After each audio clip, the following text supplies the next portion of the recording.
29 दिसंबर 2024 की सुबह 9:07 दक्षिण कोरिया के मुआन अंतर्राष्ट्रीय हवाई अड्डे पर एक भयानक विमान दुर्घटना हुई, जिसमें सैकड़ों परिवारों की ज़िंदगी कुछ ही समय में ख़त्म कर दिया।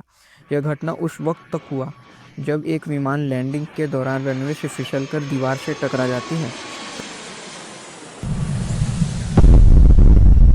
तो चलिए इस घटना को 3D एनिमेशन के द्वारा समझते हैं। जीजू एयर की फ़्लाइट बोइंग 37800 जो विमान बैंकॉक से मुआन के लिए रवाना हुई, जिसमें 175 यात्री और 6 क्रू मेंबर सवार थे।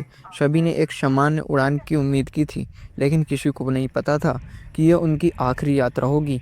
स्थानीय समय के अनुसार सुबह 9 बजे विमान मोन हवाई अड्डे पर लैंडिंग के लिए तैयार था, लेकिन तभी लैंडिंग के दौरान विमान रनवे से फिसलकर एक कंक्रीट की दीवार से टकरा गया।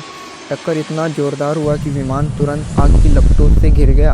आपातकालीन सेवाएं तुरंत मौके पर पहुंची और आग बुझाने के प्रयास शुरू किए। हादसे की मंजर इतना भयानक था कि विमान के अधिकांश हिस्से जलकर खाक हो गए।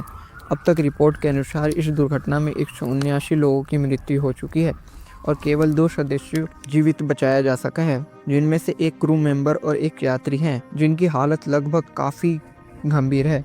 प्रारंभिक जांच के संकेत मिलते ही जब विमान को रनवे पर उतारा जा रहा था, तब बिना लैंडिंग गियर के उतारा, जिससे विमान रनवे से फिसलकर एक कंक्रीट की दीवार से टकरा जाता है।